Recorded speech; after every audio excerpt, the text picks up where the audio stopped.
Chapter 3, Declaration of Independence. The greatest threat to kingdom privileges and benefits is an independent spirit. The territory of earth had been created and the colony established. The king's children were provided with a rich home and given authority to rule and prosper on earth on behalf of the king. However, something happened to disrupt the home country's plan of expanding the realm of its heavenly kingdom on earth. A rebellion that started in the home country spread to the colony. A breach of trust. The plot. Overthrow.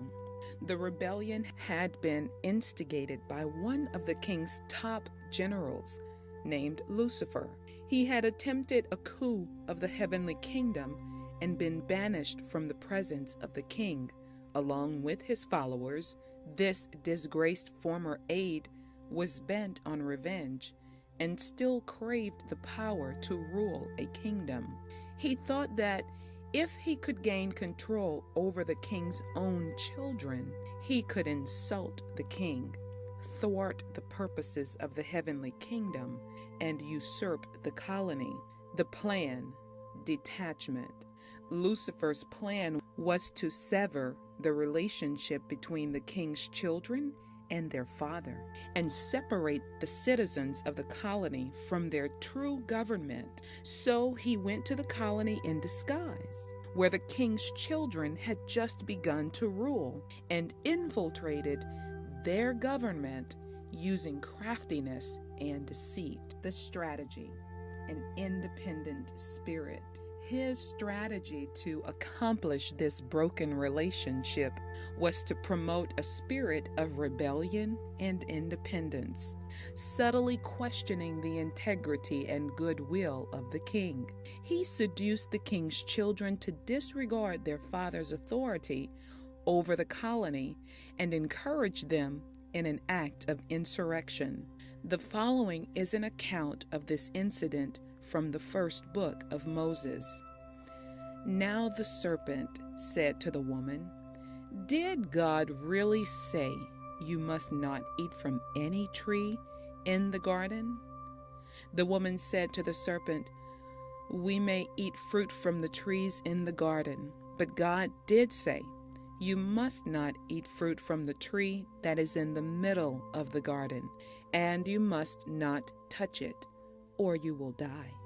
"You will not surely die," the serpent said to the woman, "for God knows that when you eat of it, your eyes will be opened, and you will be like God, knowing good and evil." When the woman saw that the fruit of the tree was good for food, and pleasing to the eye, and also desirable for gaining wisdom, she took some and ate it. She also gave some to her husband, who was with her, and he ate it. Then the eyes of both of them were opened, and they realized they were naked. The children of the king went against their father's explicit instructions, which he had instituted for their protection. The renegade general had planted doubts about the motivation of the king, and distrust grew in their hearts. They immediately turned their backs on all their father had given them, and instead believed the lie placed before them. The children's response was contrary to the nature and desires of the king. It was also a corruption of their own nature, which had been made in his likeness. What seemed to be a harmless act to their benefit was actually a disaster. It represented a serious breach of faith and departure from the heart and will of the king. If they could not be trusted with even the simplest aspect of their assignment in the colony, how could they transform the earth into the culture of the kingdom of heaven, especially now that their minds and hearts were shown to be aligned with the king's bitter enemy? The result? Treason. The king's own children had declared, I don't want to be under the kingdom's jurisdiction anymore. I don't want to be under the King of Kings. I don't want to be subjected to heaven's government. Yet the earth is heaven's property. When Adam and Eve rebelled and declared independence, they violated the legal contract the government of heaven had established with human beings. Many people think of sin as things a person does, yet it is both deeper and more specific than that. Sin is rebellion against the essential nature and authority of the heavenly government. By their rebellion, the children not only took something that wasn't theirs, but they also handed it over to someone who didn't deserve it and would never be qualified for it. Lucifer, the unfaithful former general of heaven, would never transform the world into the heavenly kingdom. He would transform it into something completely opposite, a kingdom of darkness. Renounced allegiance and expatriation. How did the king react to his children's breach? Although he knew what they had done, he gave them a chance to admit their fault. Instead, they blamed each other as well as the one who had enticed them to revolt. Like many rebellious children exposed for disobedience, they seemed sorry only to have been caught. The king had no choice but to remove them from the garden. They were banished from the special home they had been provided because they no longer had the nature necessary to live there and were no longer able to care for it properly. The first book of Moses says, "After the Creator King drove the man out, he placed on the east side of the Garden of Eden cherubim and a flaming sword flashing back and forth to guard the way to the tree of life." The word drove used here means to drive out from a possession, especially to expatriate or divorce. It is significant that we find the concept of expatriate here, which means to renounce allegiance to one's native country. Adam and Eve virtually cut themselves off from their own king father and home country. Having to drive them out of the garden was as painful to their father as experiencing a wrenching divorce after the betrayal of a loved one. Adam and Eve had committed high treason. The king had given them authority under delegated power, but they had used that authority to cut the territory off from the government of heaven. The recall of the governor. Although they were removed from the magnificent garden, their former rule, and their previous kingdom lifestyle, their rejection of the king and his nature led to something far worse. The king had previously alerted them, "You are free to eat from any tree in the garden, but you must not eat from the tree of the knowledge of good and evil, for when you eat of it, you will surely die." This was the only area on earth over which the king claimed jurisdiction because he knew its misuse would lead to death. The death the king referred to was not an immediate bodily death. Adam and Eve did not physically die right away, but they lost their essential source of life as human beings, the king's spirit. Remember that the spirit of the king gave life to their spirits, souls, and bodies. When they rejected the king, they also rejected and lost his spirit. The governor alone was their dynamic connection between the seen and the unseen realms. Therefore, their spirits and souls were cut off from the home country, and their physical bodies began to die a slow death. They were still physically alive for a time, but spiritually and soulically, they were dead to the king and his kingdom. We saw earlier that whenever a colony became independent from the mother country, the governor was either forced out or withdrawn by the kingdom. Likewise, when Adam and Eve declared independence, the governor had to be recalled to the heavenly kingdom. I saw a striking illustration of this circumstance the night that governing power in the Bahamas was transferred from Great Britain to the new independent government. The Bahamian people had said, "We no longer want to be connected with Britain as far as direct governmental control is concerned, and we won our freedom." Thousands of emotionally charged Bahamians gathered at Clifford Park a few hours before midnight on the evening before independence. The official change in government was scheduled for 12 a.m. on July 10, 1973. Prince Charles, as the representative of the Crown, was present, as well as our Premier, whose title would soon change to Prime Minister. There were various ceremonies, and the musical group that I had founded was invited to sing as representatives of the youth of the nation. At 11:50 p.m., the Union Jack was still flying on the flagpole in the middle of the park. The symbol of the Kingdom of Great Britain signified that we were still under England's rule. At 11:59, one of our law enforcement officers stood at that pole and began to lower the flag. Another officer was next to him, pulling up the new flag of the independent Bahamas.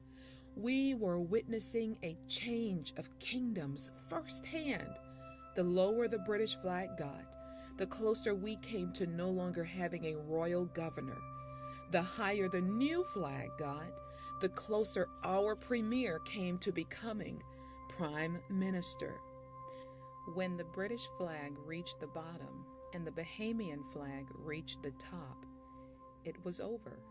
Early the next morning, the royal governor left the governor's house, got on a plane, and departed from the Bahamas. The Queen had recalled him. He no longer had the authority or legal right to be there.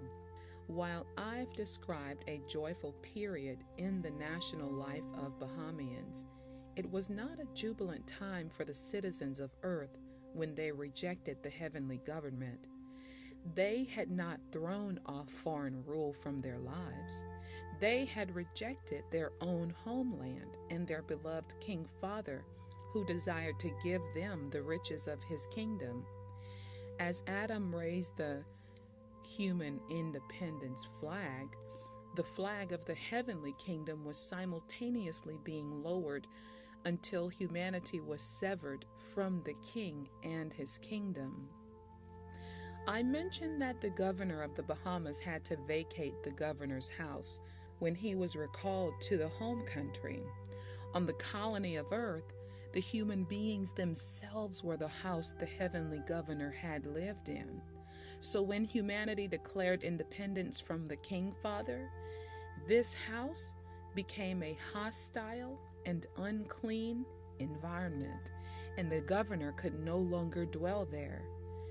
As stated previously, he was recalled to the home country. Existence without the governor. What was life like for Adam and Eve after they turned their backs on the kingdom and lost the presence of the governor? Their act of rebellion is often referred to as the fall because of the extreme change in the quality of human existence they experienced. It was like a prince falling from a luxurious royal coach into a muddy ditch and then having to live there. Independence in a human political sense is a positive concept to us. The American Revolution, in which America declared independence from Great Britain in 1776, is celebrated with fireworks and family gatherings. Yet, humanity's independence from heaven's kingdom is nothing to celebrate. It's something to mourn because it's the worst thing that ever happened to human beings, whereas the kingdom was the best thing we could have been given.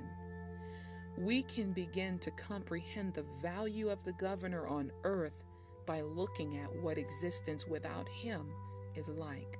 Loss of the kingdom. The loss of the governor meant the loss of the environment of the kingdom on earth. Since the governor was the evidence of the presence of the kingdom, his absence inevitably meant the absence of the kingdom presence. Earth's environment changed to the antithesis of the heavenly kingdom. Cut off from true life. Although human beings were designed to live from the inside out, this situation was now reversed because they had lost the Holy Spirit, who had been their connection with the Father. They now had to live from the outside in. They became totally dependent on their 5 physical senses. The physical world, which could only give them only a limited perspective on life's realities, imposed itself on their inner world. I believe this is why one of the first words we read about Adam and Eve after their rebellion is the word realized or knew. Suddenly, they realized they were naked. Does this imply they didn't know this before? I don't think so. I believe it implies this: nakedness is an external consciousness rather than something that is spiritually discerned. The body and its senses, rather than the spirit, took over humanity's focus in life. Human beings no longer had a spiritual perspective at their essence, but a sensual one. A perspective based only on the senses inevitably leads to confusion. Humanity began to depend on the soul, the mind, will, and emotions informed by the senses to interpret life. From then on, what we saw, heard, touched, tasted, and smelled became the dominant components in our human experience. Consequently, we began to interpret our Creator King mainly from our physical senses as well. For example, the field of science attempts to understand the unseen world only from the seen world. This approach is dangerous because human beings were never intended to interpret the physical world from itself, but from the spiritual reality of the kingdom. I am not saying that science is bad. Neither am I saying that the intellect is evil, but only that it has been moved out of its proper position. The intellect is a wonderful gift created by God. It must be in its right position, however, for it to effectively execute its purpose and fulfill its potential. The things that are seen were made from things that are not seen. And the only way to truly understand something is to relate to how it was made and who made it. The Spirit of the Creator is the only avenue we have for fully understanding ourselves and the physical world, since He is the source, author, and manufacturer of creation. We must grasp the deep significance of this truth. Having the Spirit of the King is essential not only for our relationship with the invisible King, but also for understanding our own humanity. Only through the governor can we know why we are really here and how to interpret the world in which we live. In other words, how to truly see our environment. The governor is the key to our being fully human. We can't express the King's nature unless we are in relationship with Him. And the governor provided that relationship. Only the governor knows the mind of the King. We can't really be what we were born to be as human beings unless we have a vital connection to His original intent. The governor is our reference to ourselves. He is the key to our self-understanding. To be true and complete human beings, we must somehow become reconnected to and re-indwelled by the Holy Spirit. Loss of authority and power. We not only lost communication with the home country, through the loss of the governor, but we also lost the power and authority he provided. Remember that power is the ability to control and influence circumstances. One of the first things the king said to Adam after his rebellion was, in effect, from now on, you will have to fight the earth in order to get food. Beforehand, he had said, rule over all the earth. Now the king had to sadly inform him, cursed is the ground because of you. Through painful toil, you will eat of it all the days of your life. It will produce thorns and thistles for you, and you will eat the plants of the field. By the sweat of your brow you will eat your food until you return to the ground, since from it you were taken. For dust you are, and to dust you will return. The king wasn't only speaking of literal thorns. He was saying it's going to be hard for you to provide for yourself. You're going to have to sweat for it. Before that, Adam's work was not exhausting. He had authority and dominion over the natural world. It worked for him rather than the other way around. Ramifications of self-government. The governor had been humanity's connection with the home country, enabling human beings to fulfill their authority and dominion on earth. When he left, the earth basically became an independent nation. A colony without a governor results in self-government.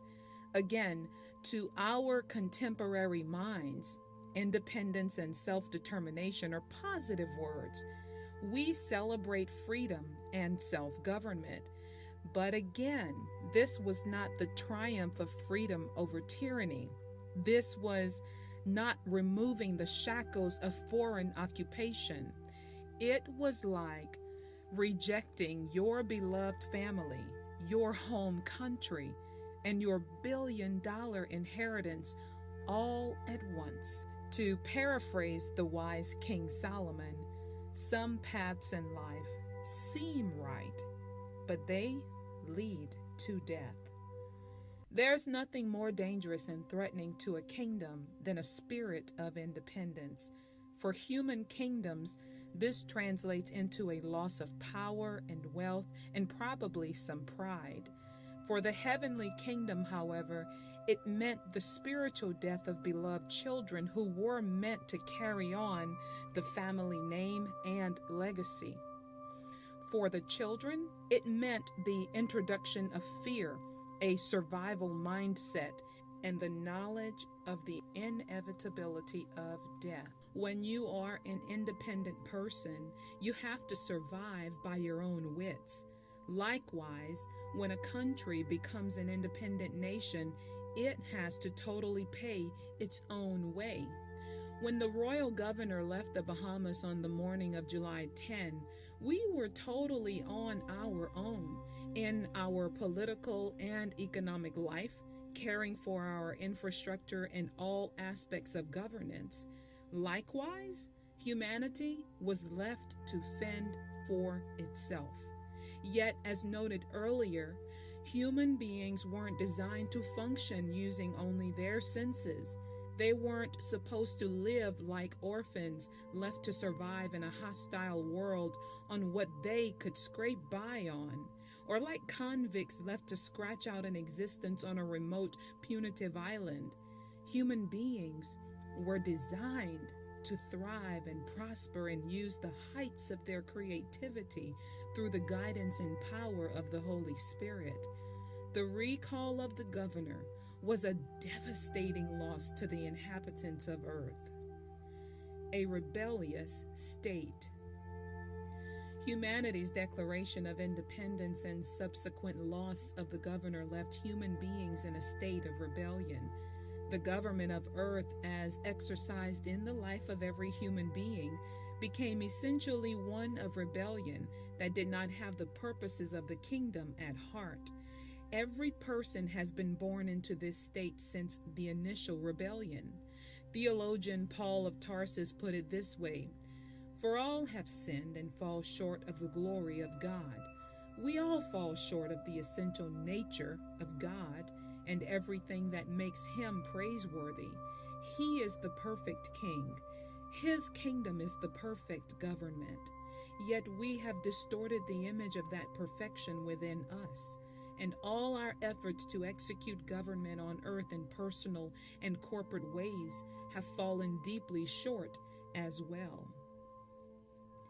A culture of darkness and death. When a country becomes independent after being a colony, it usually elects or appoints its own governor. This governor does not teach the people about the culture of the former home country, but only their own. Similarly, when the heavenly government recalled the governor, human beings stopped learning the culture of heaven and created their own culture, which they passed along to their children. We stopped living heaven's values and began to have our own independent ideas about life. We must ask ourselves, how well are we doing? What has the nature of our culture become? One of the first things that took place after Earth lost the governor was that a man was murdered by his older brother. What a way to start a new culture. Instead of the kingdom of heaven defining and transforming earth, a kingdom and culture of darkness came upon it and began to spread.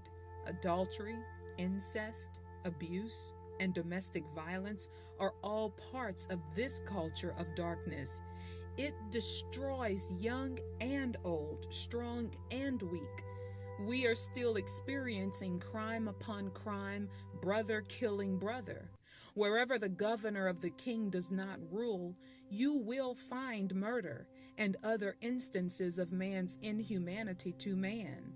The abuse and destruction afflict families, communities, businesses, and government, the whole realm of human existence. All this transpired because human beings listened to the treacherous lies of a rebellious former aide to our King Father, who wanted to usurp the colony for himself. Jesus of Nazareth described Lucifer as the father of lies and a murderer. He also said, the thief comes only to steal and kill and destroy. When this disgraced former general took authority over the territory of earth, the natural result was devastation and death. His intent as the illegal governor on earth was not to bring freedom. It was to steal people's lives so he could ultimately destroy them. He is a foreign ruler who has taken over the colony of earth and desires to destroy the original culture of the inhabitants. He rules over a destructive kingdom of darkness in which human beings have become either his willing or unwilling accomplices. What have we done to this planet? From the time of humanity's rejection of the king and the loss of the governor, human beings have been attempting to dominate the king's colony without the mind and heart of the king. Trying to run the planet without the king's nature has led to a breakdown in human authority and power to address vital issues. It is the source of the world's poverty, genocide, terrorism, political corruption, drug addiction, broken homes, and every kind of evil that can be named. We have created a state of rebellion and confusion. This world is a disaster without the governor. The promise of the king. The colony of earth crumbled under the absence of the governor. Without his presence, the human race lost its dignity and sense of responsibility. It became confused and chaotic. The people experienced a living death. Even though many people still struggle to do good, this is the essence of the culture of earth today. As the descendants of Adam and Eve, we are unable to rule on behalf of the heavenly kingdom because we abdicated our rule to Lucifer's culture of darkness.